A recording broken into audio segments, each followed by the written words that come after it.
This meeting is being recorded. હરે કૃષ્ણ. આપ સર્વનું સ્વાગત છે શ્રી શ્રી રાધા ગોવિંદ ટેમ્પલ બેંગલુરુ તરફથી. મંગલાચરણ.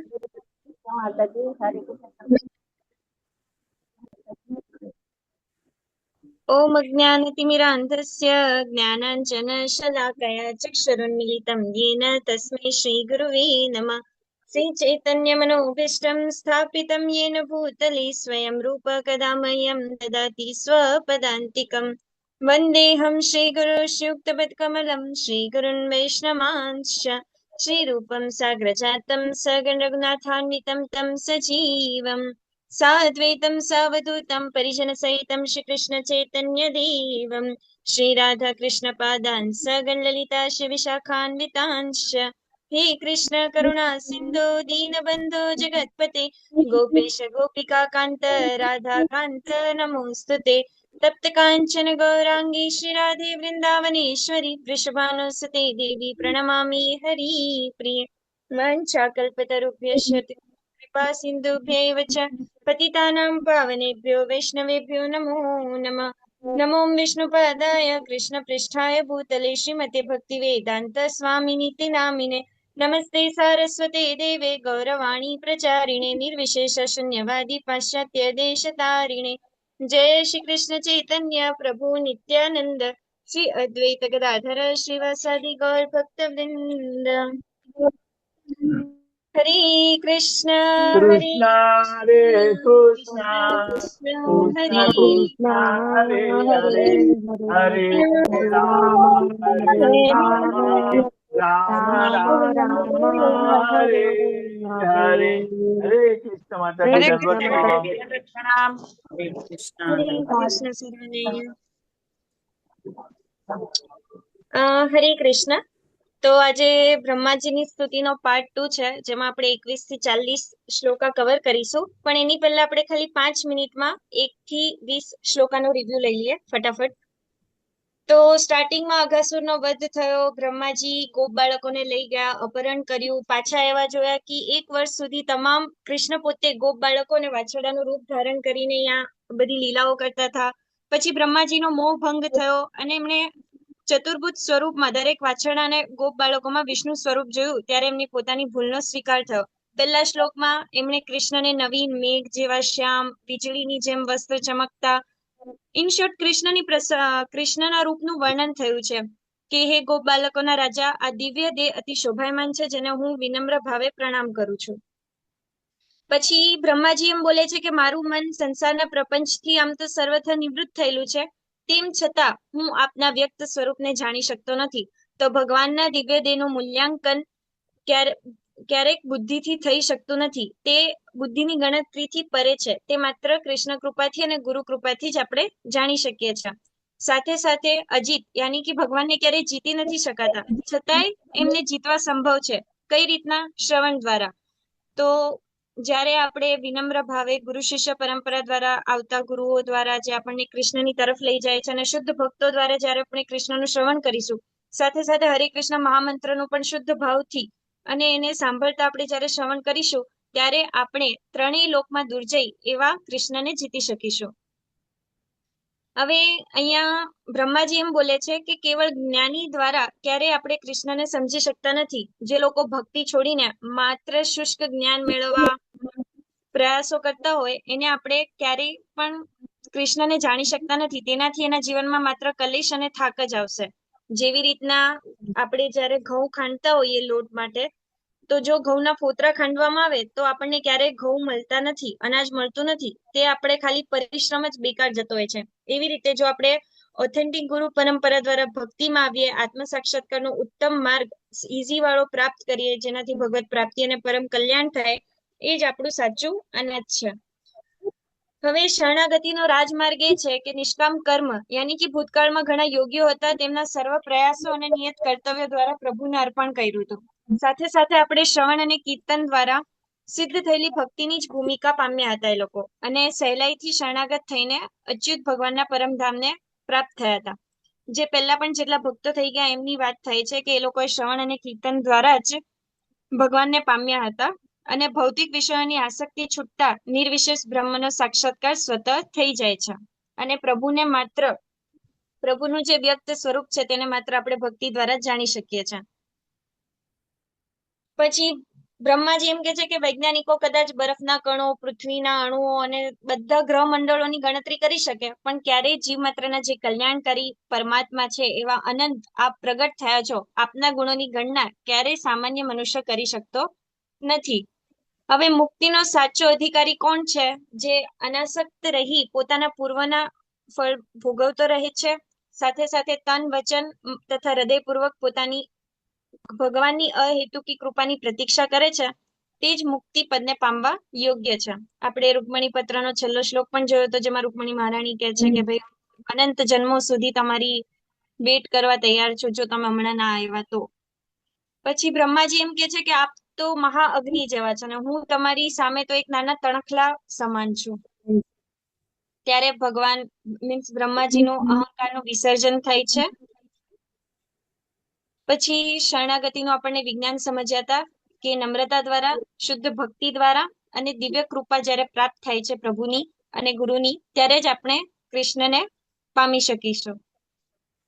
પછી ભગવાન નો એમ કે છે કે તમારો મહિમા તો અનંત છે, તમારા રોમ કૂપોમાંથી અનંત કોટી બ્રહ્માંડો ઉત્પન્ન થાય છે, હું તો ખાલી એક બ્રહ્માંડની અંદર 7 વેદ જેટલા બ્રહ્માંડમાં હું પુરાયેલો છું, એમ ઘડા સમાન બ્રહ્માંડમાં પુરાયેલો છું, મારું કઈ અસ્તિત્વ જ નથી આપની સામે. પછી બ્રહ્માજી એક્ઝામ્પલ આપે છે કે ભાઈ માતાના ગર્ભમાં જયારે બાળક લાતો મારે તો શું માતા એને અપરાધ ગણે છે? નથી ગણતી. તેવી રીતના આપ પણ મારા અપરાધોની ક્ષમા આપો.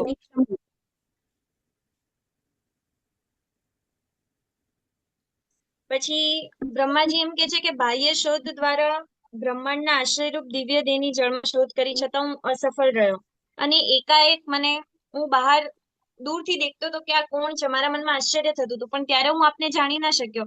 પણ એકાએક આપે મને આંતરિક દર્શન આપ્યા અને હૃદયમાં એકાએક જ્ઞાન સ્વરૂપ થયું. તો માત્ર ઇન્દ્રિયો દ્વારા આપણે ક્યારેય કૃષ્ણને બહારથી પામી નથી શકતા. જ્યારે ઇન્દ્રિયોની શુદ્ધિ થાય છે, હૃદયની શુદ્ધિ થાય છે, ત્યારે વાસ્તવિક દર્શન આપણને ત્યારે જ થાય છે. પછી કૃષ્ણએ આંતરિક દર્શન માતા યશોદાને ઉદરમાં કરાવ્યું હતું. આપણે જાણીએ જ છે માટી ખાધી હતી ત્યારે, અને પછી એમ કીધું માટી ખાધી, ના ના ના પાડીને કૃષ્ણ કહે છે કે ના મેં માટી નથી ખાધી. જ્યારે માતા યશોદા જોવે છે ત્યારે એમના મુખમંડળની અંદર અનંત કોટી બ્રહ્માંડો જોવા મળે છે, અખિલ વિશ્વ જોવા મળે છે, અને એનું એ જ સ્વરૂપ કૃષ્ણએ ફરીથી બ્રહ્મ વિમોચન લીલા વખતે બ્રહ્માજીને પ્રગટ કર્યું હતું. તો અંદર અને બહાર કાંઈ તફાવત નથી. અને બ્રહ્માજી એમ કે છે કે ત્રિમૂર્તિનો ભ્રમ, યાની અજ્ઞાની લોકો આપને સ્વતંત્ર માને છે, પરંતુ વાસ્તવમાં આપ એક જ પરમાત્મા છો, અને ભૌતિક જગતના વિસ્તાર માટે આપ જ બ્રહ્મા અર્થાત મારા સ્વરૂપે આપ સર્જન ઉત્પત્તિ અર્થે પ્રગટ થયા, વિષ્ણુ માટે પાલન અને રક્ષણ અર્થે, અને ત્રિનેત્ર શંકર માટે પ્રલય અને સંહાર અર્થે આપનો વિસ્તાર થયો છે. અને એટ ધી એન્ડ અજન્માનો દિવ્ય જન્મ. નાસ્તિક અસુરો મિથ્યા ઘમંડનું દમન કરે છે, બટ આપ ખાલી સંતજનો ઉપર કૃપા કરવા માટે આપ પ્રગટ થાઓ છો. આપનો કોઈ જન્મ નથી, છતાં આપ અસુરોના મિથ્યા ઘમંડને દમન કરવા માટે, નાશ કરવા માટે અને અનન્ય ભક્તો ઉપર કૃપા કરવા માટે આપ પ્રગટ થાઓ છો. ઓકે, હવે અહીંયાથી આપણે 21 થી 40 શ્લોકોનું જોશું. તો હવે બ્રહ્માજીનું જે અજ્ઞાન હતું એનાથી હવે ધીરે ધીરે જ્ઞાનના સૂર્યોદય તરફ આગળ જાય છે.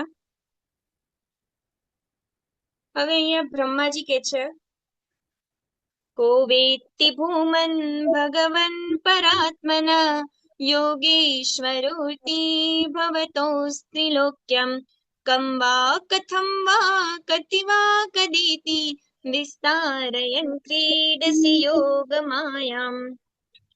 હવે અહીંયા બ્રહ્માજી એમ કે છે કે હે સર્વવ્યાપી પરમેશ્વર, હે પરમાત્મા, હે યોગેશ્વર, ત્રણેય લોકમાં આપની લીલા સતત થયા કરે છે, પરંતુ ક્યાં, કેવી રીતે અને ક્યારે આપ નીચ દિવ્ય શક્તિને કામે લગાડી આપની અસંખ્ય લીલાઓ કરો છો તેનો અંદાજ કોણ કરી શકે? આપની દિવ્ય શક્તિ કેવી રીતે કાર્ય કરે છે તેનું રહસ્ય કોઈ જાણી શકતો નથી.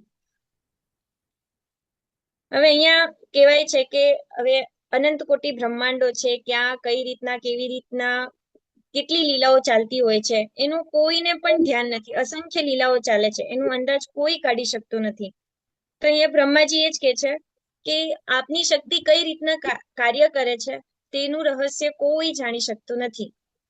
હવે અહીંયા બ્રહ્માજી એમ કે છે કે સ્વપ્ન સમાન બ્રહ્માંડ અને તેની વાસ્તવિકતા શું છે?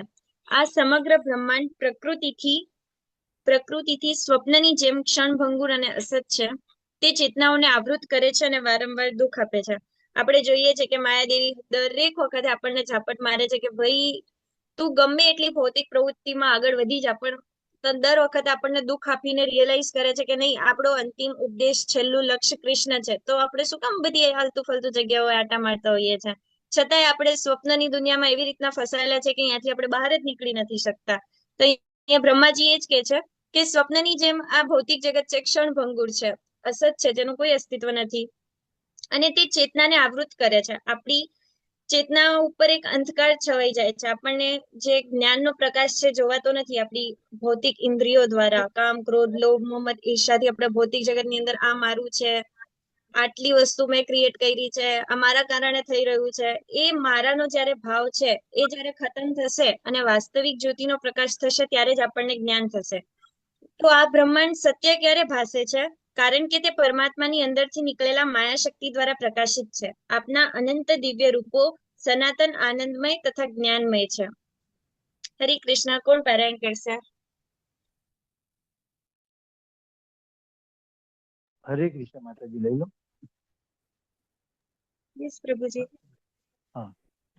તસ્માદિદં જગદસી સમસ્વરૂપમ સ્વપ્નાભમસ્તદિશનમ પુરુ પુરુ દુઃખ દુઃખમ સ્વચેય નિત્યા સુખબોધતનાવંતે માયા સૌદ્યપિયત સદી ભાવ ભાતી. અનુવાદ લેવાનું છે માતાજી. ના પ્રભુજી. હરે કૃષ્ણ. હરે કૃષ્ણ.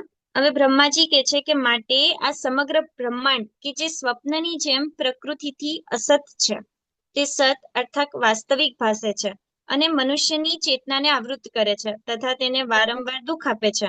આ બ્રહ્માંડ સત્ય ભાસે છે. કેમ કે તે આપની અંદરથી નીકળેલી માયા શક્તિ દ્વારા પ્રકાશિત થયેલું છે અને આપના અનંત દિવ્ય રૂપો સનાતન, આનંદમય તથા જ્ઞાનમય છે. હવે આ પ્રકૃતિ તો ભૌતિક જગતની પ્રકૃતિ અસત છે, પણ મિથ્યા છે, છતાં આપણને વાસ્તવિક લાગે છે અને આપણે એના મોહમાં ફસાઈ જઈએ છીએ. એટલે આપણી ચેતનાને આવૃત કરી લે છે અને આપણે વારંવાર દુઃખ આપે છે. અને દર વખતે માયા શક્તિ આપણને ઝાપટ મારે, આપણને બહાર કે ભાઈ તું ખોટી જગ્યાએ છે, આપણને દુઃખ આપીને રિયલાઇઝ કરે છે કે કૃષ્ણ જ અંતિમ ધ્યેય છે, છતાં આપણે સમજી નથી શકતા. હવે પરમ સત્યનું યથાર્થ સ્વરૂપ કેવું છે કે એ સ્વયં પ્રકાશિત છે, પૂર્ણ અને અદ્વિતીય છે, નિર્જન અને મુક્ત છે, અજસ્ત્ર સુખ છે, સનાતન અને અક્ષરધામ છે, અને અનાદિ અને અનંત છે. આપ એકમાત્ર પરમાત્મા, ભૌતિક સંજ્ઞા વિહીન અને અમરત્વનું અમૃત છો. હરે કૃષ્ણ. તન્વી માતાજી.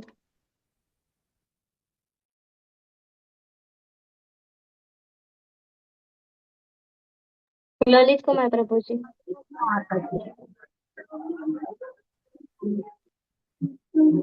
હરે કૃષ્ણ.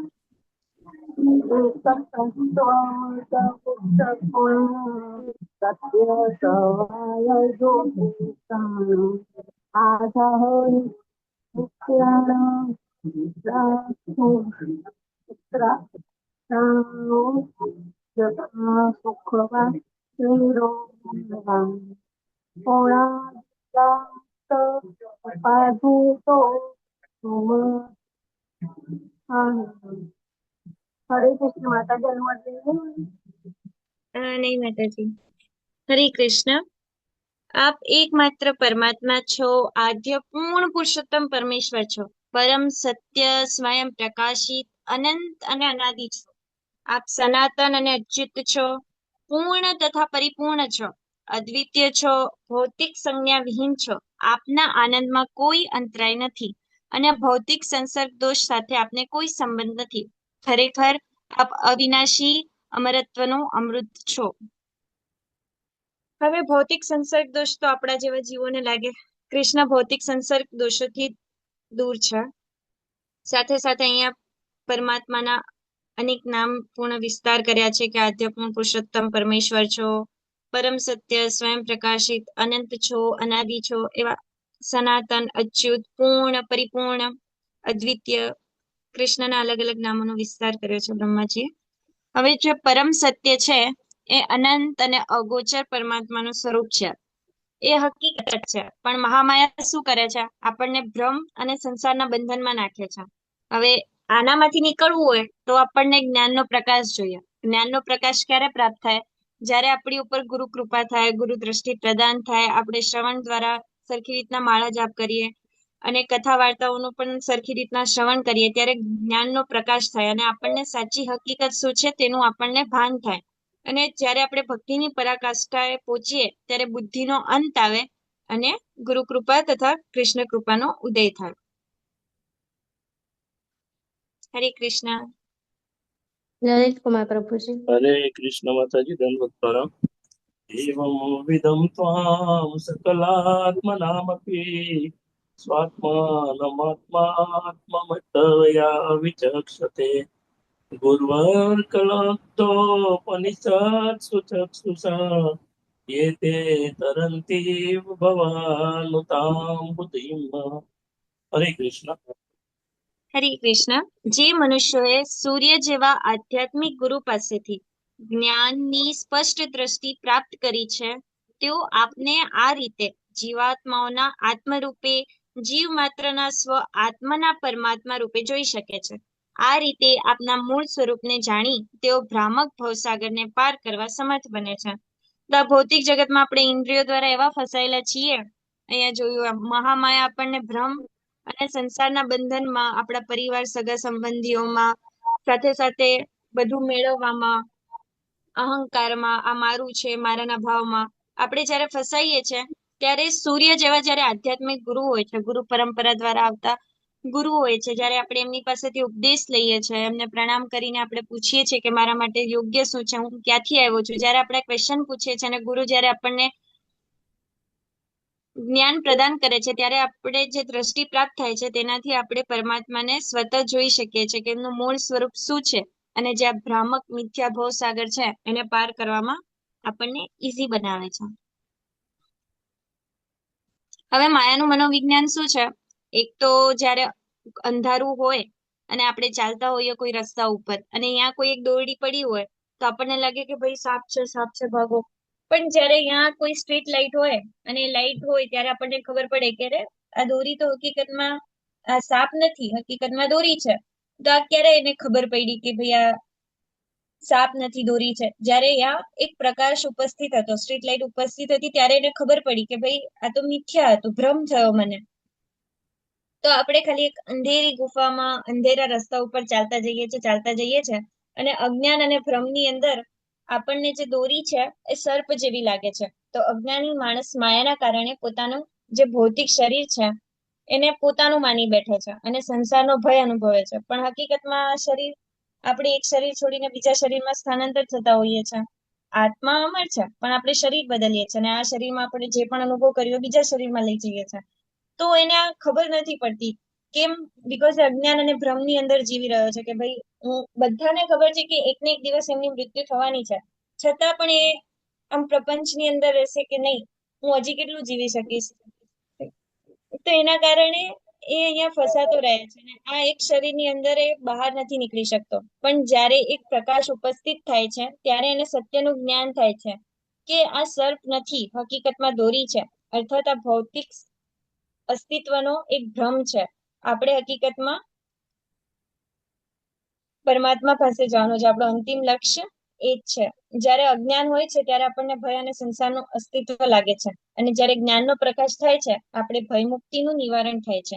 જે લોકો સર્વ જીવોમાં પરમાત્મા તરીકે આપને ઓળખી શકતા નથી તેમને માટે વિસ્તારમય ભ્રામક ભૌતિક અસ્તિત્વ ઉદ્ભવે છે, પરંતુ જ્યારે આપનું જ્ઞાન થાય છે ત્યારે તેમનું નિવારણ ઇઝીલી થઈ જાય છે.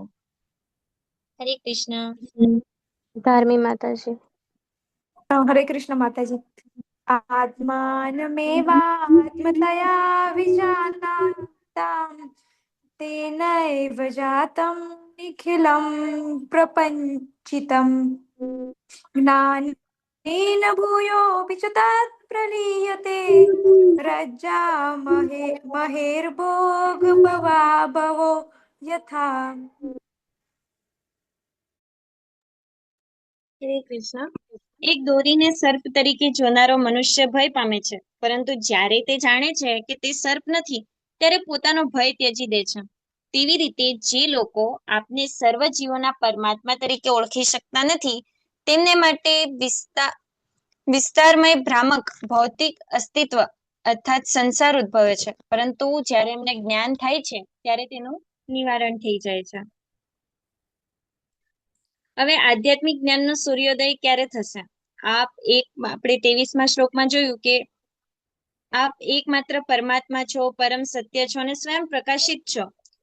તો જેવી રીતે સૂર્યના પ્રકાશમાં દિવસ અને રાત્રિનો કોઈ ભેદ રહેતો નથી, તેવી રીતે ગુરુ પાસેથી મળેલા પૂર્ણ જ્ઞાનના પ્રકાશમાં બંધન અને મોક્ષનો કોઈ ભેદ રહેતો નથી. જ્યારે આપણને ગુરુ પાસેથી જ્ઞાન મળે છે ત્યારે આપણને વાસ્તવિક જ્ઞાનનો ઉદય થાય છે અને આપણને ખબર પડે છે કે આ ભૌતિક સંસાર તો ખાલી એક સાંકળની અંદર આપણે બંધાયેલા છે. સાંકળને તોડવી હોય તો ગુરુ જ્ઞાન અને કૃષ્ણ કૃપાથી જ આપણે સાંકળને તોડી શકીશું, નકર એ જ સાંકળમાં આપણે 84 લાખ યોનિઓમાં ભટકતા રહીશું અને આપણને એમાંથી મનુષ્ય જીવન જ છે, બાકી બધા પ્રાણીઓમાં દિમાગ નથી, એ લોકો નથી સમજી શકતા કે એમના માટે કલ્યાણકારી શું છે. પણ મનુષ્ય એવું પ્રાણી છે કે જેમની પાસે સારું એવું દિમાગ છે, છતાંય એ ભૌતિક જગતની અંદર પ્રપંચોની અંદર ફસાવાના કારણે એ સરખી રીતના નથી સમજી શકતો કે એના માટે કલ્યાણકારી માર્ગ શું છે. તો જ્યારે સૂર્ય સદૃશ આધ્યાત્મિક ગુરુ દ્વારા પ્રાપ્ત જ્ઞાન અજ્ઞાનના અંધકારને અર્થાત હું અને મારું, જે આપણે ભ્રમની અંદર રહીએ છીએ કે હું બધું કરું છું, મારા કારણે બધું થાય છે, મારી વસ્તુથી મેં બનાવ્યું છે, મારા કારણે તમારું અસ્તિત્વ છે, નકર તમે તો હમણાં ક્યાંય ને ક્યાંય હોત. તો એ જ્યારે હું અને મારું નો ભ્રમ જ્યારે ખતમ થાય છે, ત્યારે જ્યારે સૂર્ય સદૃશ આધ્યાત્મિક ગુરુ આપણને એમનાથી જ્ઞાન પ્રાપ્ત થાય છે ને આપણે અજ્ઞાનના અંધકારથી દૂર જઈએ છીએ ત્યારે. હરે કૃષ્ણ. જય શ્રી માતાજી. હરે કૃષ્ણ. અજ્ઞાન સંજ્ઞો ભવબંધ મોક્ષો દો નામ નાન્યો સત્રુતજ્ઞ ભાવાત અજસ્ર ચિત્યાત્મનિ કેવલ પરે વિચાર્ય માણેતના વિવાહની. હરે કૃષ્ણ. હરે કૃષ્ણ. સંસારના બંધન અને મોક્ષ બંનેનો વિચાર અજ્ઞાનમાંથી આવે છે. સત્ય જ્ઞાનની ક્ષેત્ર મર્યાદા બહાર હોવાથી જ્યારે મનુષ્યને સાચી રીતે સમજાય છે કે શુદ્ધ ચેતન આત્મા ભૌતિક તત્વથી જુદો છે તથા પૂર્ણ જ્ઞાનમય છે, ત્યારે બંધન તથા મોક્ષનું અસ્તિત્વ રહેતું નથી. તે વખતે જેમ સૂર્યના યથાર્થ અભિગમમાં દિવસ અને રાત્રિનું મહત્વ હોતું નથી, તેમ બંધન અને મોક્ષનું પણ કોઈ મહત્વ રહેતું નથી. તો સેમ જ્યારે આધ્યાત્મિક ગુરુ આપણા જીવનમાં પ્રવેશ થાય છે ત્યારે કોઈ દિવસ અને જ્યારે સૂર્ય પ્રકાશિત થાય તો કોઈ દિવસ અને રાત્રિનો ભેદ નથી રહેતો. આપણને ચોખ્ખું જોવા મળે છે કે ભાઈ હમણાં દિવસ છે, રાત્રિ વહી ગઈ છે. એવી જ રીતના જ્યારે આધ્યાત્મિક ગુરુ આવે છે ત્યારે આપણી અંદર જે અજ્ઞાન હોય છે એ અંધકાર દૂર થાય છે અને સૂર્યની જેમ પ્રકાશ આધ્યાત્મિક ગુરુ આપણી અંદર પ્રદાન કરે છે, જેથી આપણને સમજ પડે છે કે હકીકત શું છે સંસારની. તો પરમાત્માની સાચી શોધ લોકો ક્યાં કરતા હોય છે? બાહ્ય અને આંતરિક રીતે. અજ્ઞાની લોકો શું હોય? પરમાત્માની શોધ બહાર કરવાની શોધ કરતા હોય, મૂર્ખતા કરતા હોય. પણ સંતજનોને ખબર હોય છે, વૈષ્ણવોને ખબર હોય છે કે પોતાના દેહની અંદર જ તેઓ શોધે છે અને બધું આમ ક્લિયર, દર્પણની જેમ ક્લિયર થઈ જાય છે કે બધું જુદું તજી દે છે. હરે કૃષ્ણ. વિરલ પાઠક માતાજી. હરે કૃષ્ણ. સ્વામાત્માનમ પરમમત્વ પરમાત્મનેવ ચ આત્મા પુનર્બહિર્ભૂય અહો અગ્રજનાત્મજ્ઞતા. હરે કૃષ્ણ. જે અજ્ઞાની લોકો આપને માયાનું કોઈ જુદું પ્રગટીકરણ માને છે અને વસ્તુત જે આપ પોતે છો તે આત્માને કોઈ અલગ ભૌતિક શરીર માની બેસે છે, તેમની મૂર્ખતા તો જુઓ. આવા મૂર્ખાઓ એવા નિષ્કર્ષ ઉપર આવે છે કે પરમ આત્માની શોધ આપ પરમ પુરુષથી બાહ્ય અન્યત્ર કરવાની છે. હવે લોકો શું વિચારે કે ભાઈ કૃષ્ણએ પાસ્ટની ટાઈમમાં એક વ્યક્તિ ગયા હતા, તેમને આટલો ગીતાનો ઉપદેશ આપી દીધો અને આપણને આવી રીતના સમજાવ્યું, હવે એવા લોકોને કોણ માને? એવું કરીને અમુક અજ્ઞાની લોકો હોય છે જે માયાથી એમને જુદું પ્રગટીકરણ માની લે છે, પણ હકીકતમાં એવું કઈ નથી. કૃષ્ણ ભૌતિક શરીરથી પરે છે, એમનો કોઈ જન્મ નથી, છતાં અજ્ઞાની લોકો હોય છે એમના અહંકારને તોડવા માટે અને સંતજનો ઉપર કૃપા કરવા માટે પ્રગટ થાય છે. અને મૂર્ખાઓ આ બધી વસ્તુ સમજી શકતા નથી, એના કારણે એવું વિચારે છે કે નહીં, આ હકીકતમાં પરમાત્મા નથી, આપણે ક્યાંક બીજે શોધવા જઈએ બહાર. પણ હકીકતમાં ક્યારેય બહાર નથી મળતા. આપણે જયારે આંતરિક શોધ કરીએ છીએ ત્યારે જ આપણને આપણી શુદ્ધિ થાય છે, ત્યારે જ આપણને કૃષ્ણ જોવા મળે છે, પરમાત્માનું વાસ્તવિક રૂપ જોવા મળે છે. હરે કૃષ્ણ. મીના ગઢવી માતાજી. હરે કૃષ્ણ. અંતર્ભવેયંતભવन्तમેવ આતત્યજન્તો મૃગયन्ति સन्तઃ મત્યંતહિમાંતરેણ સંતં ગુણં તમ કિમુવન્તિ સંત. હરે કૃષ્ણ. હરે કૃષ્ણ. હે અનંત ભગવાન, ભક્તો આપથી જુદું એવું બધું ત્યજી આપને પોતાના ધ્યેયની અંદર શોધે છે, અને ખરેખર ભેદભાવ રાખનાર મનુષ્યો તેમની સામે પડેલી દોરી વિશે સાપ હોવાનો ભ્રમ દૂર ના કરે ત્યાં સુધી દોરીનો સાચો સ્વભાવ તેઓ જાણી શકતા નથી. હવે આપણે આગળ જોયું તેમ અંધકારના રસ્તા ઉપર જયારે માણસ ચાલતો હોય અને દોડી પડી હોય તો માણસ સમજે કે ભાઈ સાપ છે, સાપ છે, હમણાં મને ડસી લેશે, હું મરી જઈશ, એમ વિચારે છે. પણ હકીકતમાં જયારે આ ભેદ દૂર નહીં કરે, જયારે જ્ઞાનરૂપી પ્રકાશ, ગુરુરૂપી જ્ઞાનનો પ્રકાશ નહીં આવે, ત્યાં સુધી એ પોતાના ભ્રમને દૂર ના કરે ત્યાં સુધી એ દોરીને સર્પ જ સમજશે. તો એના સાચા સ્વભાવને નહીં જાણી શકે જ્યાં સુધી ગુરુ કૃપા, કૃષ્ણ કૃપા ના થાય ત્યાં સુધી. અને ભક્તો જે કૃષ્ણથી જોડાયેલું નથી એ બધી વસ્તુ ત્યજી દે છે. હવે મારી જનરેશનની વાત કરીએ તો આજના લોકો કે ભાઈ હું કોલેજ જાઉં, હું સ્કૂલ જાઉં તો ભાઈ લોકો મને જાણવા જોઈએ, મારું નામ હોવું જોઈએ, મારું બહુ મોટું ગ્રુપ હોવું જોઈએ. પણ નહીં, આ બધી વસ્તુ આપણને બંધનમાં રાખે છે. જો હું એમના સંગમાં પડું તો મારે એમના જેવું બનવું પડે, જો હું એમના જેવું બનું તો હું કૃષ્ણથી દૂર થઈ જાઉં. એના મતલબ જે વસ્તુ તમને કૃષ્ણથી દૂર કરે છે તો એનો ત્યાગ કરી દો. તો ભક્તો જે વસ્તુ કૃષ્ણથી જુદું છે એને ત્યજીને પોતાના દેહની અંદર પરમાત્માને શોધે છે.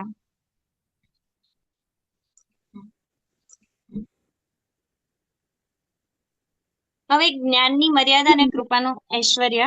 હવે ચરણ કમળની કૃપાનો લેશ માત્ર અનુગ્રહથી આપણે ભગવાનનો મહિમા જાણી શકીએ છીએ, પણ અનેક વર્ષો સુધી માત્ર અનુમાન અને વેદાધ્યાન કરો તો એ ક્યારેય આપણે ભગવાનને જાણી શકતા નથી. અહીં આપણે પઝલની ટાઈપ જોઈએ, ગમે એટલું આપણે અનુમાન કરી લઈએ, વેદાધ્યાન કરી લઈએ, બધા વેદ પુરાણો ઉપનિષદો આપણે વાંચી લઈએ, છતાંય આપણે ક્યારેય કૃષ્ણને સમજી શકતા નથી કે વાસ્તવમાં શું છે. પણ જયારે આપણને ગુરુ કૃપા થાય, કૃષ્ણના ચરણ કમળની કૃપા થાય, અનુગ્રહ થાય, ત્યારે આપણે ભગવાનનો મહિમા સમજી શકીશું ઇઝીલી.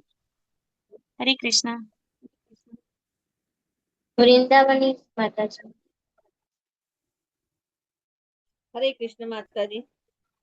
અથાપિ તે દેવ પદાંજ હૃદય પ્રસાદ લેશ અનુગૃહીતે વહી જાનાતિ તત્વં ભગવન મહિમ્નો ન ચાન્ય एको વિચિરમ વિચિન્વન. હરે કૃષ્ણ. હરે કૃષ્ણ. મારા પ્રભુ, જો મનુષ્યની ઉપર આપના ચરણ કમળની કૃપાનો લેશ માત્ર અનુગ્રહ થાય તો તે આપના વ્યક્તિત્વનો મહિમા જાણી શકે છે. પરંતુ જે લોકો ભગવાનને જાણવાનો અનુમાન કરે છે અને અનેક વર્ષો સુધી ખાલી વેદાધ્યાન કરતા રહે છે, એ લોકો આપને ક્યારેય જાણી શકતા નથી. હવે બ્રહ્માજી સર્વોચ્ચ અભિલાષા રાખે છે. શ્લોક 30 ની અંદર પ્રાર્થના કરે છે કે હે મારા સ્વામી, આ જન્મમાં યા તો અન્યત્ર જન્મમાં જો મને બીજો જન્મ મળે તો હું આપના ભક્તોમાંનો એક ગણાઉં. પ્રાર્થના કરે છે કે મારી પ્રાર્થના છે કે જો હું જ્યાં હોઉં ત્યાં મને પશુ યોની મળે તોય વૃંદાવનમાં એક તૃણ અર્થાત ઘાસ અથવા છોડ રૂપે હું જન્મ લઉં, જેથી આપના ચરણ કમળની સેવામાં જોડાયેલા ભક્તોની ચરણ રજ મારી ઉપર પડે. હવે અહીંયા બ્રહ્માજી એમની પદવીનો ત્યાગ કરીને કે છે કે આપ જ્યાં હોય અહીંયા વૃંદાવનની અંદર મને પશુ યોની મળે તોય ઠીક છે, જો તમે પશુ યોની આપવા તૈયાર નથી તો છોડો, કોઈ વાંધો નહીં. ત્યાં એક તૃણ જે ઘાસ હોય એ ઘાસનું સ્વરૂપ આપી દો, જેના ઉપર તમે ચાલશો તેથી મને આપના ચરણ રજ પ્રાપ્ત થશે, અથવા તો કોઈ છોડ રૂપે મને અહીંયા જન્મ આપી દો, જેથી હું આપની ચરણ કમળની સેવામાં જોડાયેલો રહીશ અને સાથે સાથે વૃંદાવનના ભક્તોની ચરણ રજ પણ મારા ઉપર પડતી રહેશે. હરે કૃષ્ણ. મેં અગ્રવાલ પ્રભુજી. तदस्तु मेनाथ भूरिभागो भवेत्र्यवाण्यत्र तु वातिराश्म येनामेकोऽपि भवजनानां भूत्वा निषेवेत पादपल्लवम्. હરે કૃષ્ણ. હે મારા સ્વામી, તેથી હું એવા સદભાગ્ય માટે પ્રાર્થના કરું છું કે બ્રહ્માજી તરીકેના આ જન્મમાં યા તો અન્યત્ર જન્મમાં, જ્યાં જન્મ થાય ત્યાં તે બીજા જન્મમાં હું આપના ભક્તોમાંનો એક ગણાવ. મારી પ્રાર્થના છે કે હું જ્યાં હોઉં ત્યાં પશુ યોની મળે તોય આપના ચરણ કમળની સેવામાં હું સદાય પરોવાયેલો રહી શકું. હવે અહીંયા એક વસ્તુ જોવા જેવી છે.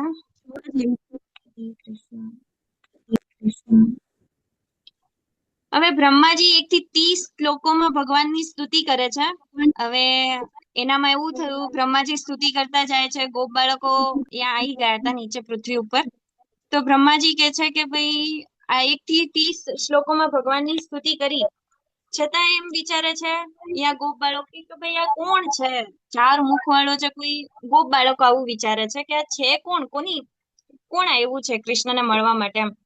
તો ગોપ બાળકો વિચારે છે કોઈ અસુર હશે. પછી જ્યારે જોયું કે ભાઈ આ તો સ્તુતિ કરે છે, તો ગોપ બાળકો કોની સ્તુતિ કરે છે, આ એવું જો અમારી જોડે ચોરી કરે છે, નવનીત ચોર છે, સાથે સાથે જૂઠું બોલે છે, એવાની આ સ્તુતિ કરે છે બ્રહ્માજી. જ્યારે આવું ગોપ બાળકો વિચારે છે અને કૃષ્ણ પણ કહે છે કે બ્રહ્માજી તમે ઓલરેડી બ્રહ્મ સંહિતા આપી ચુક્યા છો, બસ હવે આટલી બધી સ્તુતિ કરવાની જરૂર નથી. હું અહીંયા આવ્યો જ છું લીલા કરવા માટે, મને મારા બાળ ગોપ બાળકો જોડે રમવા જવા દો.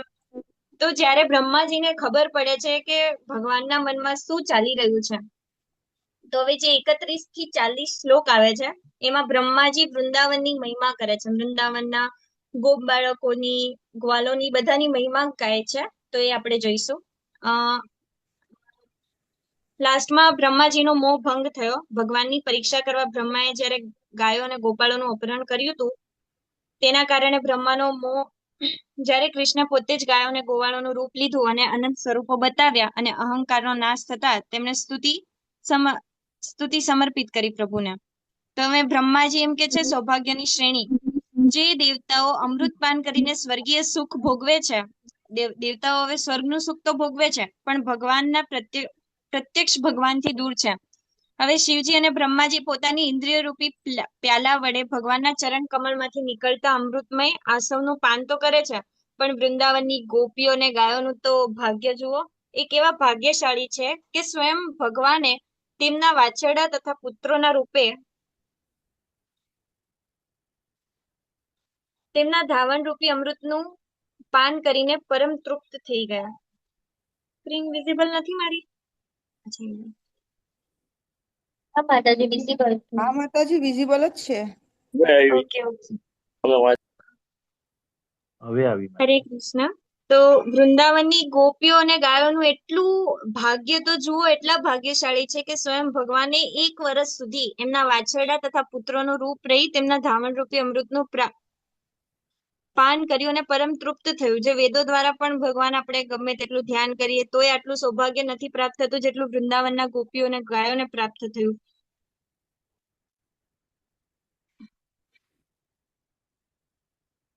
હરે કૃષ્ણ. કોમલાંગી પદ્મા માતાજી. અહોતિ માણ્યઃ तनयामृतं पीतमतीव ते मुदा याशांस विभो वत्स तरात्मधात्मना यत्रूप्तयेद्यापि न चालमध्वरः। हरे कृष्ण।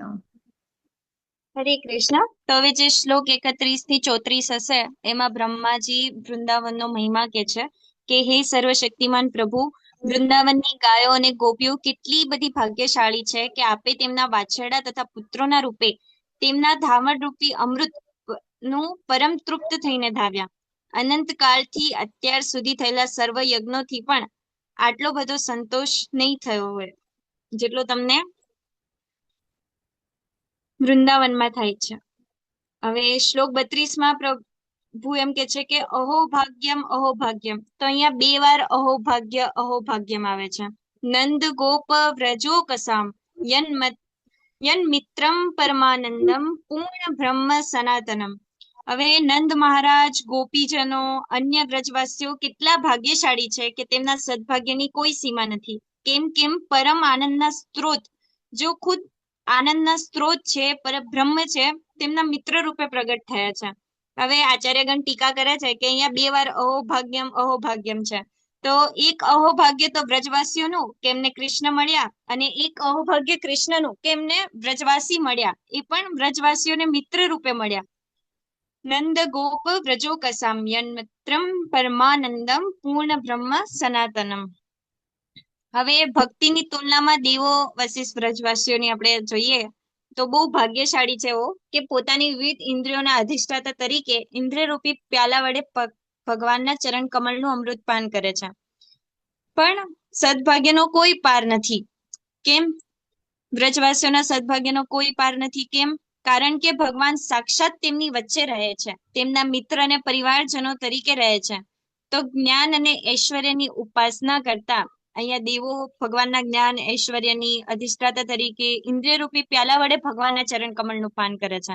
પણ વ્રજવાસીઓ પ્રેમ લક્ષણા ભક્તિ સર્વશ્રેષ્ઠ છે. પ્રેમ લક્ષણા ભક્તિથી કૃષ્ણની ઉપાસના કરે છે, જેથી કૃષ્ણ એમના મિત્ર અને પરિવારજનો રૂપે સાક્ષાત પ્રગટ થયા છે. હરે કૃષ્ણ. પારુલપુર માતાજી. હરે કૃષ્ણ માતાજી. એષાં તુમ ભાગ્ય મહિમાચ્યુતાવદાસ્તામ એતાદૃશેવ હિ વયં સ્મત ભૂતિભાગઃ એતબદ્ધિક ચ શકેરશ કૃતં પિબામ સર્વાદયો માતાજી નથી આવડતું આ નીચેનું લાસ્ટ વન.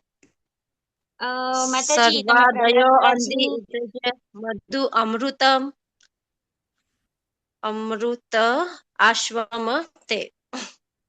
ઓકે માતાજી, વાંધો નહીં, હું હરે લઈ કૃષ્ણ. લઉં છું. યસ માતાજી. એશામ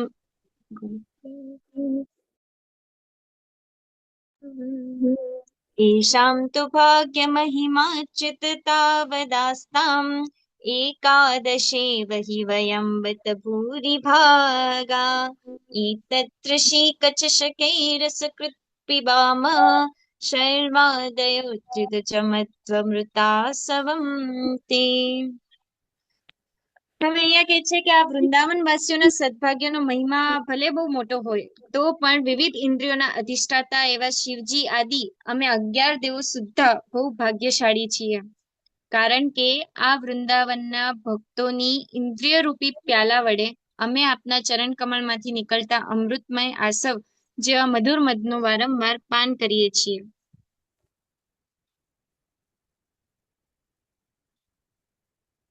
હવે બ્રહ્માજીની અંતિમ ઈચ્છા છે કે ગોકુળની રજ બને. તદભૂરી ભાગ્યમ મિહ જન્મ. તો પદવીનો ત્યાગ કરવા માંગે છે કે બ્રહ્મા ગોકુળના વનમાં કોઈ પણ યોનિમાં પશુ પક્ષી કે વનસ્પતિમાં જન્મ લેવા ઉત્સુક છે. વેદોની મર્યાદા શું છે? જે ચરણ કમળની રજ હજી પણ વેદોના મંત્રોમાં શોધાય છે તે ભગવાન મુકુંદ વ્રજવાસીઓના સક્રતયા જીવન પ્રાણ છે. તો હેતુ માત્ર એ જ છે કે ગોકુળના નિવાસીઓના પગની ધૂળથી તેમના મસ્તકનું સ્નાન થતું રહે છે. હરે કૃષ્ણ. નમન્સ ગેલેક્સી કોણ છે માતાજી પ્રભુજી? હરે કૃષ્ણ માતાજી.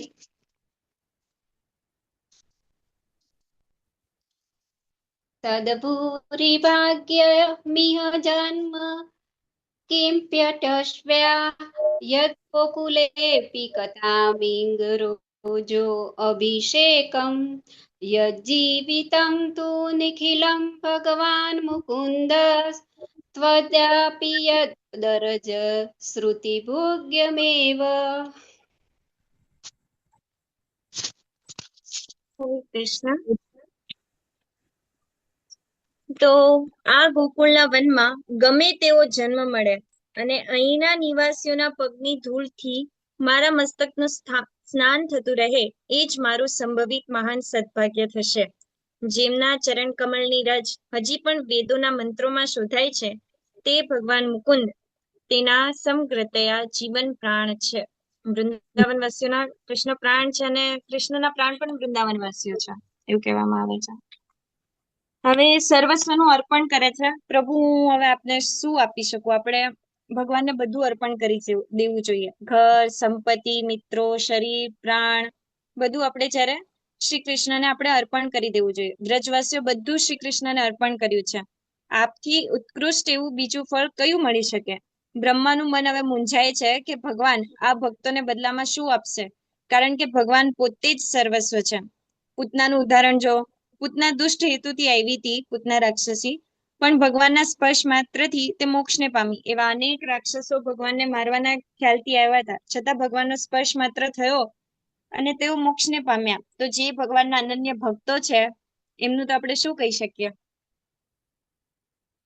તો હવે ભગવાનની ઉપર ઋણ ચડી ગયું છે કે વ્રજવાસીઓનું સમર્પણ એટલું છે. નંદ મહારાજ અને ગોકુળના રહેવાસીઓએ પોતાનું સંપૂર્ણ જીવન, સંપત્તિ, પરિવાર અને પ્રાણ માત્ર શ્રી કૃષ્ણને અર્પણ કર્યા છે.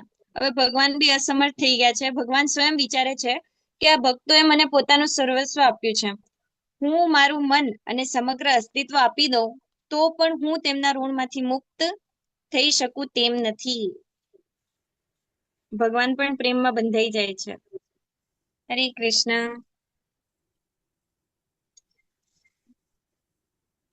માતાજી તમે જ લઈ લો, કોઈનો હેન્ડ બસ.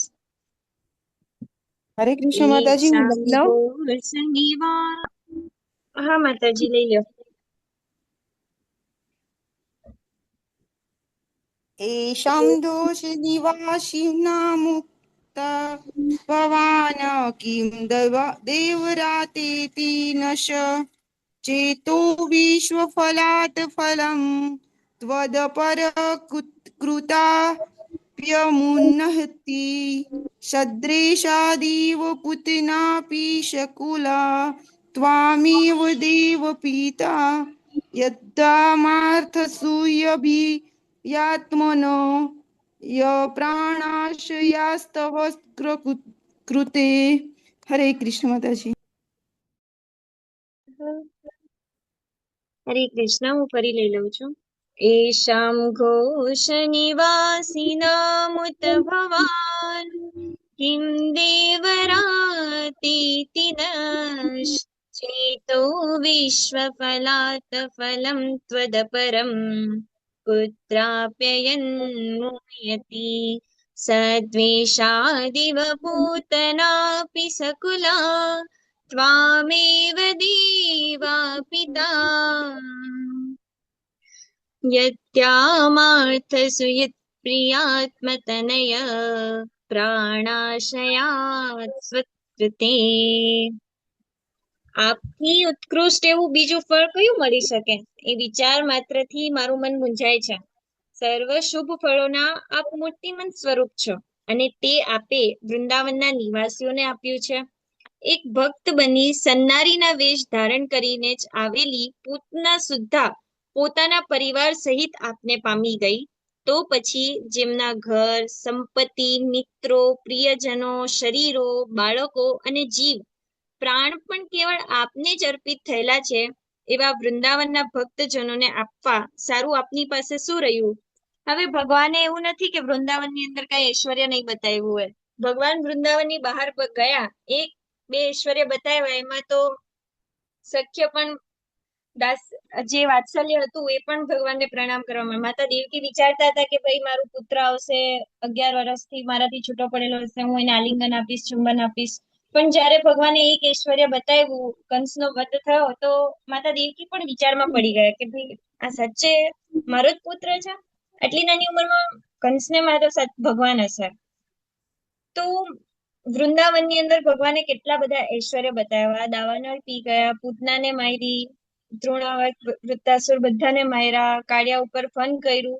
છતાં વૃંદાવન વાસીઓ એમ કે છે, કાળિયાનાગ જયારે ફન પર નૃત્ય કરતા હતા કે ભાઈ પાણીની અંદર કૃષ્ણ કેટલી વાર સુધી છે, ભાઈ એને ઠંડ લાગી જશે તો કઈક ગરમ પાણી લાવો, આગ લગાવો, કંબલ લાવો, જેથી આપણે કૃષ્ણની થોડી ગરમાહટ આપી શકીએ. તો વૃંદાવન વાસીઓ આમ કૃષ્ણે એટલા બધા ઐશ્વર્ય બતાવ્યા છતાં પોતાના જેવું જ માની બેઠા કે ભાઈ નહીં, આ અમારો નાનો અમથો બાળ ગોપાળ જ છે, આને કઈ ના થવું જોઈએ. તો બધું સમર્પણ વૃંદાવન વાસીઓ કરી દીધું કૃષ્ણને. હવે તો કૃષ્ણ પણ રૂમમાં આવી ગયા કે ભાઈ હું મને સર્વસ્વ આપી ચુક્યા છે મારા ભક્તો, તો હું મારું મન અને સમગ્ર અસ્તિત્વ પણ આપી દઉં તો પણ હું એમના ઋણમાંથી ક્યારેય પણ મુક્ત થઈ શકું તેમ નથી. હવે આસક્તિની બેડીઓનું રૂપાંતરણ. હવે જો આપણે શરણાગતિ ના લીધી હોય એની પહેલા આપણને સંસારની અંદર આસક્તિઓ હોય જે ચોર સમાન છે, અને પોતાનું ઘર આપણને કેદખાના જેવું લાગે છે કે ભાઈ બહુ થયો, ઘરની અંદર હું બહુ પુરાઈ ગયો છું, મારે બહાર નીકળવું છે. અને પરિવારની મમતા આપણને બેડી રૂપ. હવે પરિવારના સભ્યો એમ કે ભાઈ અહીંયા નહીં જવાનું, આમ નથી કરવાનું, ફલાણું ઠીકણું, તો આપણને લાગે છે કે ના મને બાંધી રાખ્યા છે, તો આપણને બેડી રૂપ જંજાળો લાગે છે. પણ જ્યારે આપણને શરણાગતિ થઈ જાય છે, આપણે જ્યારે કૃષ્ણને સમર્પિત થઈ જઈએ છીએ, જે સંસારની આસક્તિઓ છે એ આપણને હવે ચોર સમાન લાગે છે કે ભાઈ આ મને કૃષ્ણથી દૂર કરે છે, હવે મારે એને દૂર કરવું પડશે. હવે જે આપણું ઘર છે એમાં આપણે કૃષ્ણની અનુભૂતિ થાય છે, તો આપણું પોતાનું ઘર ભલે આપણને કેદખાના સમાન લાગે, પણ જ્યારે શરણાગતિ થાય ત્યારે આપણને થોડુંક લાગે કે નહીં, વધારે બહાર જઈશ તો હું ભટકી જઈશ, એના કરતા છે કે હું કૃષ્ણને ઘરની અંદર આપણે શરણાગતિ કરીએ અને કૃષ્ણની નામ જપ કરીએ, શ્રવણ કીર્તન કથા કરીએ. અને જે પરિવારની મમતા આપણને પગની બેડી રૂપ હોય છે એ પણ આપણને બધું બંધન કરતા નથી લાગતું, પણ આનંદનું સાધન બની જાય છે. કે જ્યાં સુધી આપના ભક્તો થતા નથી ત્યાં સુધી આ બધું બંધન કરતા જેવું છે. પણ જ્યારે આપના શરણમાં આવ્યા પછી આ જ સંબંધો, આ જ ઘર આપણને આધ્યાત્મિક આનંદનું સાધન બની જતું હોય છે. હરે કૃષ્ણ. લલિત કુમાર વેદ પ્રભુ. હરે કૃષ્ણ માતાજી. તાવદ રાગાદયઃ સ્તેના તાવત કારાગૃહં ગૃહં તાવાન મોહો અંગ્રિનિગળો યાવત કૃષ્ણ ન તે જનઃ. હરે કૃષ્ણ. હે કૃષ્ણ, લોકો જ્યાં સુધી આપના ભક્તો થતા નથી ત્યાં સુધી તેમની સાંસારિક આસક્તિ તથા એષ્ણાઓ ચોર રૂપ હોય છે.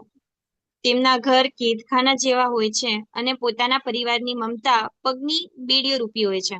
પણ જ્યારે આપણે શરણાગતિ લઈએ છીએ ત્યારે આપણને આ બધું સુખમય લાગે છે અને આધ્યાત્મિક આનંદનું સાધન બની જતું હોય છે. હવે શ્લોક 37 ની અંદર ભગવાન દુન્મયી અસ્તિત્વથી પરે છે. આ દુન્મયી જીવન છે એનાથી કૃષ્ણ પરે છે.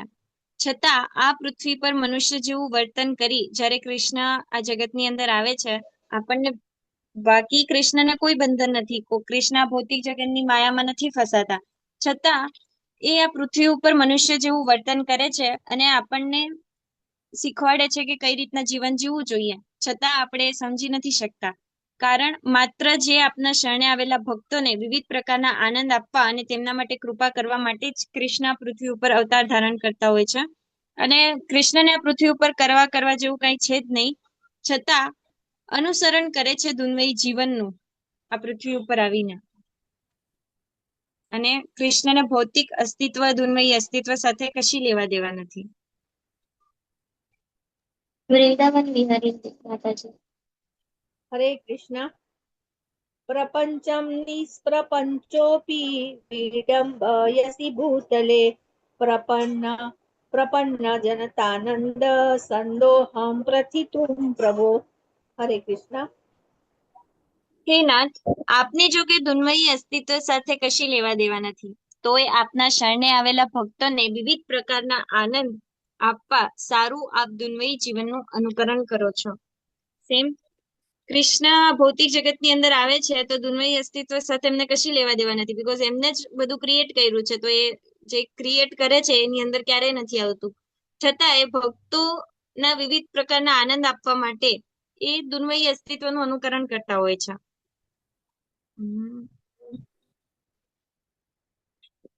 હવે મન અને વાણીની સીમાઓથી પર છે એવા મનુષ્યો જેઓ કહે છે કે હું કૃષ્ણ વિશે બધું જ જાણું છું, તેમને ભલે એમ માનવા દો, કઈ વાંધો નહીં, પણ હકીકતમાં તેઓ કૃષ્ણ વિશે કાંઈ જાણતા નથી. પરંતુ હે પ્રભુ, મારું તો એટલું જ કહેવું છે કે આપના ઐશ્વર્યો મારા મન, વચન અને શરીરથી પામી શકાતા નથી. હવે એ બ્રહ્માજી કહે છે કે ભાઈ હું તમને મારા મન, વચન અને શરીરથી ક્યારેય સમજી નથી શકતો, આપનું ઐશ્વર્ય મારાથી પર છે. અને સામાન્ય મનુષ્ય એમ કે છે કે હું કૃષ્ણ વિશે બધું જાણું છું. નવાઈ છે. હવે આપણે તો એમને સમજાઈ નહીં શકતા. એમને સમજાવવા જઈશું તો એમને કઈક પતો પડશે નહીં, જ્યાં સુધી એમની ઉપર ગુરુ કૃપા નહીં થાય, કૃષ્ણ કૃપા નહીં થાય. તો વાંધો નહીં, ભલે એમને બધું માનવા દો કે હા ભલે તમે કૃષ્ણ વિશે બધું જાણો છો, અમે કઈ નથી જાણતા. તો જે લોકો ભગવાનને સંપૂર્ણપણે જાણવાનો દાવો કરે છે તે હકીકતમાં અજ્ઞાની છે. વાસ્તવિક જ્ઞાન ભગવાનની અનંતતાનો નમ્રતાપૂર્વક સ્વીકાર કરે છે. હરે કૃષ્ણ. પરેશા પ્રભુજી. હરે કૃષ્ણ માતાજી. जानन्त एव जानन्तु किं बहुज्ञान मे प्रभो मनसो वसु वपुषो वाचो वैभव तव गोचरः. એવા મનુષ્યો છે જેઓ કહે છે કે હું કૃષ્ણ વિશે બધું જ જાણું છું, તેમને ભલે એમ માનવા દો, આ બાબત અંગે હું બહુ કહેવા નથી માંગતો. હે પ્રભુ, હું તો આટલું જ કહીશ કે આપના ઐશ્વર્યો મારા મન, વચન અને શરીરથી પામી શકાતા નથી. હવે એટ ધી એન્ડ હવે બ્રહ્માજી બોલે છે કે હું બહુ બોલી ગયો, હવે હું આપને બધું સમર્પણ કરું છું. શરણાગતિનો ભાવ છે. હે વાલા પ્રભુ, પ્રાર્થના કરતા કે હવે હું વિનમ્ર ભાવે આપની રજા માંગુ છું.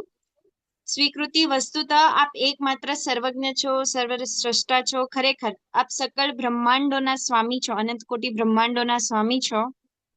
પણ મારી પાસે અર્પણ કરવા માટે હું આ એક બ્રહ્માંડ જેને મેં માન્યું હતું એ હવે જે હકીકતમાં હું ભ્રમની અંદર હતો એના કારણે હું આ એક બ્રહ્માંડ આપને અર્પણ કરું છું. આ બ્રહ્માજી પાસે કઈ અર્પણ કરવા જેવું નહોતું, એટલે આમણે આખું બ્રહ્માંડ કૃષ્ણને અર્પણ કરી દીધું. હરે કૃષ્ણ. વૃંદાવની માતાજી. હરે કૃષ્ણ. અનુજાનામા કૃષ્ણ સર્વસ્ત્વં વેત્સિ સર્વદ ત્વમેવ જગતાં નાથો જગદેતત્વાર્પિતમ. હરે કૃષ્ણ. શ્રી કૃષ્ણ. હે વાલા કૃષ્ણ, હવે હું વિનમ્ર ભાવે આપની રજા માંગુ છું. વસ્તુતઃ આપ એકમાત્ર સર્વજ્ઞ છો, સર્વદ્રષ્ટા છો. ખરેખર આપ સકળ બ્રહ્માંડોના સ્વામી છો, અને હું આ એક બ્રહ્માંડ જેમાં હું કરતા છું, સૃષ્ટા છું, એ બ્રહ્માંડ આપને અર્પણ કરું છું.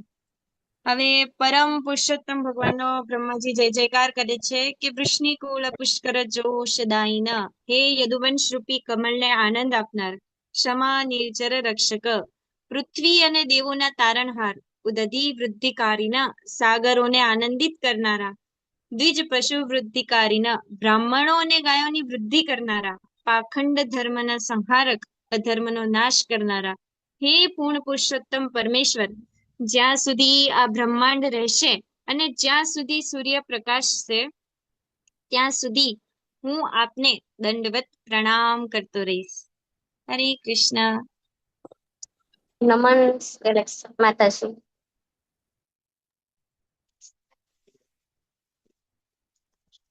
હરે કૃષ્ણ. શ્રી કૃષ્ણ વૃષ્ણિકુલ પુષ્કર જોશદાયિન, ક્ષમા નિર્જર દ્વિજ પશુ વૃદ્ધિકારીન, ઊર્ધ્મ શાર્વર હર ક્ષિતિરાક્ષ, શત્રુગ્ર આકલ્પ માર્ગ મહર્ન, ભગવાન ભગવાન નમસ્તે. નમસ્તે. હરે કૃષ્ણ. હે વાલા શ્રી કૃષ્ણ, કમળ જેવા વૃષ્ણિ વંશને આપ સુખ આપનારા છો અને દેવો, બ્રાહ્મણો તથા ગાય રૂપી સમુદ્રોની આપ વૃદ્ધિ કરનારા છો. પાખંડ ધર્મરૂપી અંધકારને આપ દૂર કરનારા છો અને આ પૃથ્વી ઉપરના અસુરોના આપ શત્રુ છો. હે પૂર્ણ પુરુષોત્તમ પરમેશ્વર, જ્યાં સુધી આ બ્રહ્માંડ રહેશે અને જ્યાં સુધી સૂર્ય પ્રકાશશે ત્યાં સુધી હું આપને દંડવત પ્રણામ કરતો રહીશ. હરે કૃષ્ણ. હવે એટ ધી એન્ડ સારાંશ શું છે? કૃષ્ણ બુદ્ધિથી પરે છે અને ભક્તિ તરફ છે. હવે માનવીય બુદ્ધિ અને સાધનોથી ભગવાનની અનંત મહત્તાને પામી શકાતી નથી, પરંતુ જો વ્રજવાસીઓ જેવી નિષ્કામ ભક્તિ, શુદ્ધ પ્રેમ અને સંપૂર્ણ શરણાગતિ દ્વારા તે પરમ તત્વને પોતાના એક અંગત મિત્ર તરીકે આપણે પામી શકીએ છીએ. હરે કૃષ્ણ. આમાં કોઈને કઈ પ્રશ્ન, કોઈ શ્લોકના સમજાણો હોય, કઈ ઉમેરવું હોય તો થોડાક ક્વેશ્ચન આન્સર બનાવ્યા છે, આપણે જોઈ લઈએ. બધા એક એક કરીને ઉત્તર આપજો. પહેલો છે કે શ્લોક 7 મુજબ મહાન વૈજ્ઞાનિકો પૃથ્વીના અણુઓ કે તારાઓના તેજ કણો ગણી શકે છે, પરંતુ તેઓ શું ગણવા અસમર્થ નથી? એ માયાના વિવિધ પ્રકારના આવરણો, બી બ્રહ્માંડમાં રહેલા જીવોની કુલ સંખ્યા, સી ભગવાન શ્રી કૃષ્ણના અનંત રૂપો અને ડી સમુદ્રમાં રહેલા માછલીઓની સંખ્યા. શું ગણતરી કરી શકતા નથી વૈજ્ઞાનિકો? ભગવાન શ્રી કૃષ્ણના અનંત દિવ્ય ગુણો. શ્રી કૃષ્ણના આનંદ દિવ્ય ગુણો. માયાના વિવિધ પ્રકારના આવરણો. દિવ્ય ગુણો. હા, હરે કૃષ્ણ. માયાના વિવિધ પ્રકારના આવરણો વૈજ્ઞાનિકો ગણી શકે છે, બીકોઝ આ ભૌતિક જગતની અંદર આપણે જોઈએ છે કે ઓઝોનનું સ્તર છે, એવા બહુ બધા આવરણો છે, તો એ વૈજ્ઞાનિકો ગણી શકે છે. પણ એ લોકો વૈજ્ઞાનિકો ક્યારેય ભગવાન શ્રી કૃષ્ણના જે અનંત દિવ્ય ગુણો છે એ ક્યારેય સમજી શકતા નથી. હવે આપણે બીજા શ્લોક તરફ આગળ વધીએ. શ્લોક 1 ભગવાન શ્રી કૃષ્ણના હાથમાં કઈ વસ્તુઓ હોવાનું વર્ણન કરવામાં આવ્યું છે? એ માખણની મટકી અને મોરપીંછ, બી ધનુષ બાણ અને તલવાર, સી લાકડી, શીંગડું, વાંસળી અને અન્નનો કોળિયો, ડી શંખ, ચક્ર, ગદા, પદ્મ. હરે કૃષ્ણ માતાજી. શંખ, ચક્ર, ગદા અને પદ્મ. બીજો કોઈ પ્રશ્ન, જવાબ? હજી સી લાકડી, શીંગડું. ઓકે, હજી કોઈ? ઈ જ આવશે, શંખ, ચક્ર, ગદા, પદ્મ. માખણની મટકી અને મોરપીંછ. મોટકી અને મોરપીંછ. લાકડી, શીંગડું, વાસળી અને અન્નનો કોળિયો. એ પણ છે. હા, એ પણ છે. હવે મારી પાસે 3 આવ્યું છે. વાસળી અને અન્નનો પણ કોળિયો. લાકડી, શીંગડું, વાંસળી અને હવે અન્નનો કોળિયો ઈ છે. લાકડી, શીંગડું, આપણી પાસે 2 ક્વેશ્ચન આવ્યા છે. હવે તમે બધા કહો, હું સી ને લોક કરું કે ડી ને લોક કરું? સી ને. હરી બોલ. જવાબ સી આવશે. પહેલા શ્લોકની અંદર બ્રહ્માજી કૃષ્ણના રૂપનું વર્ણન કરે છે, જેમાં લાકડી, શીંગડું, વાંસળી અને અન્નનો કોળિયો છે.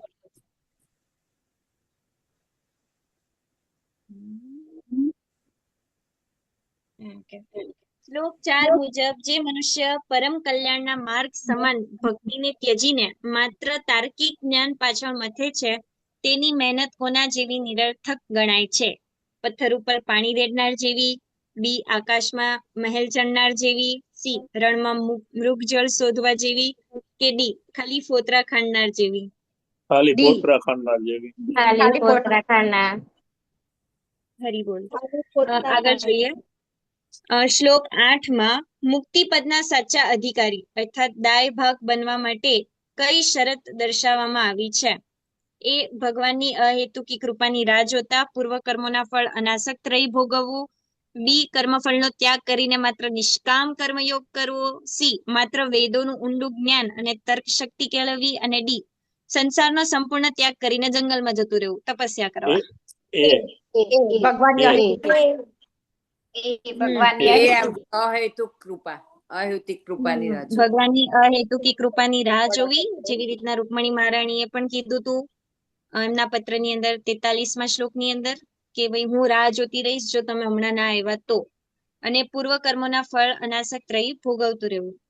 હવે શ્લોક 22માં આ જગત બ્રહ્માંડ, જે આ બ્રહ્માંડ છે એ કોની સાથે સરખાવવામાં આવ્યું છે જે દેખાવ છતાં અસત્ય અને ક્ષણભંગુર છે? આકાશના પુષ્પો સાથે, ઝાંઝવાના જળ સાથે, જાદુગરના ખેલ સાથે કે સ્વપ્ન સાથે? ઝાંઝવાના જળ ડી સાથે. સ્વપ્ન સાથે. ડી માતાજી ડી સ્વપ્ન સાથે. ઝાંઝવાના જળ સાથે. કન્ફર્મ છો કે ઝાંઝવાના જળ સાથે આવશે? વિચારી લ્યો, નકર હું લોક કરું. મારો ડી છે માતાજી, મારો ડી છે. તો હરી બોલ, તમે સરખી રીતના ધ્યાન આપ્યું છે, ડી બોલ્યું છે, સ્વપ્ન સાથે સાચો જવાબ છે. આપણે સ્તુતિ જોઈ 1 થી 40 શ્લોક જોયા, પણ આપણે ક્યારેય ઝાંઝવાના જળ જોયું જ નથી. આપણે શ્લોકની અંદર જે ઉપમા આપવામાં આવી છે એને જોવાનું છે. હવે શ્લોક 29 અનુસાર લાંબા સમય સુધી વેદાભ્યાસ કરવા છતાં મનુષ્ય ભગવાનની મહત્તાને ક્યારેય જાણી શકતો નથી. કેમ? જો તેણે તમામ શાસ્ત્રોનું કંઠસ્થ પઠન ન કર્યું હોય, જો તે ગુરુની સેવા ન કરતો હોય, જો તે સંસ્કૃત ભાષામાં નિપુણ ન હોય, જો તેના પર ભગવાનના ચરણ કમળની કૃપાનો લેશ માત્ર અંશ ન હોય. ગુરુની સેવા ન કરતો હોય. ડી માતાજી, જો તેના તેના પર ભગવાન ના ચરણ કમળ ની કૃપાનો લેશ માત્ર અંશ ન હોય. ચરણ કૃપા લેશ માત્ર અંશ ના. આપણે જો શ્લોક પ્રમાણે જોવા જઈએ તો આન્સર ડી આવશે, જો તેના પર ભગવાનના ચરણ કમળની કૃપાનો લેશ માત્ર અંશ ન હોય.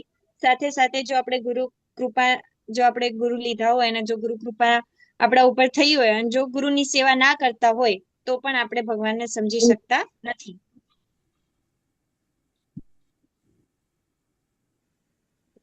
માતાજી બે આન્સર છે, બી એન્ડ ડી. નહીં માતાજી, આન્સર ડી સાચો છે, જો તેના પર ભગવાનના ચરણની કૃપાનો લેશ માત્ર અંશ ન હોય. જો આપણે સ્તુતિ પ્રમાણે જોઈએ અને શ્લોક 29 અનુસાર જોઈએ તો આન્સર ડી આવશે. ઓકે, શ્લોક 3માં વર્ણવ્યા મુજબ અજીત એવા ભગવાનને કઈ રીતના જીતી શકે છે? તીર્થયાત્રા અથવા મૂર્તિ પૂજા દ્વારા, પોતાની સ્થિતિમાં રહી સાધુ પુરુષો સાથે ભગવાનની કથા આધારપૂર્વક સાંભળવાથી, વિવિધ યજ્ઞો અને દાન ધર્મ કરવાથી કે કઠોર ઉપવાસ અને ઇન્દ્રિય નિગ્રહ દ્વારા? બી માતાજી, પોતાની સાધુ પુરુષો પાસેથી ભગવાનની કથા આદરપૂર્વક સાંભળવી. બોલ, પોતાની સ્થિતિમાં રહીને સાધુ પુરુષો પાસેથી, વૈષ્ણવ ભક્તો પાસેથી ભગવાનની કથા આદરપૂર્વક સાંભળવાથી. શ્લોક 11માં બ્રહ્માજીએ પોતાની લઘુત્તા દર્શાવવા માટે કયા માપનો ઉલ્લેખ કર્યો છે? પૃથ્વીના રજકણ જેવું અસ્તિત્વ, બી પોતાના હાથની 7 વેદ જેટલું શરીર, સમુદ્રના એક ટીપા જેવી સ્થિતિ અને 1 અણુ જેટલું કદ. આન્સર એ, પૃથ્વીના રજકણ જેવું અસ્તિત્વ. બીજા કોઈ જવાબ?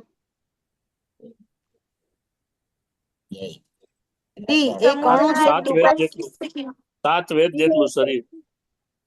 પોતાના હાથની 7 વેદ જેટલું શરીર. રાઈટ આન્સર છે, પોતાના હાથથી 7 વેદ જેટલું શરીર. હરે Krishna. I think last slide છે. બ્રહ્માજી શ્લોક 12માં ગર્ભમાં રહેલા બાળકના કયા કૃત્યનું ઉદાહરણ આપીને પોતાની ભૂલ માટે ક્ષમા માંગે છે?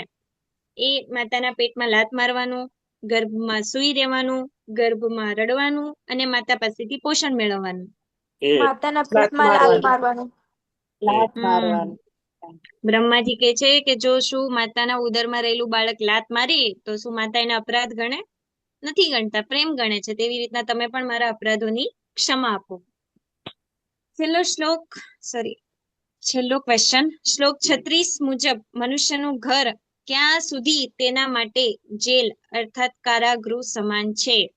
જ્યાં સુધી તે વિદેશમાં રહેતો હોય, જ્યાં સુધી ઘરના પરિવારના સભ્યો વચ્ચે કલેશ હોય, જ્યાં સુધી તેની પાસે ધન અને સંપત્તિ ન હોય અને જ્યાં સુધી તે ભગવાન કૃષ્ણનો ભક્ત ન બને અને સંસારમાં આસક્ત રહે. જ્યાં સુધી તે ભગવાન કૃષ્ણનો ભક્ત ના બને અને સંસારમાં આસક્ત રહે. સંસારમાં આસક્ત રહે. ડી. ડી. હરે કૃષ્ણ. આન્સર આવશે ડી, જ્યાં સુધી તે ભગવાનની કૃપાનો ભક્ત ન બને, ભગવાન કૃષ્ણનો ભક્ત ન બને અને સંસારમાં આસક્ત રહે ત્યાં સુધી તેનું ઘર એને કારાગૃહ જેવું લાગે છે. હરે કૃષ્ણ. કોઈને કોઈ શ્લોકની અંદર ડાઉટ છે, કઈ સમજાણું નહીં હોય? હરે કૃષ્ણ માતાજી, સમજાઈ ગયું માતાજી.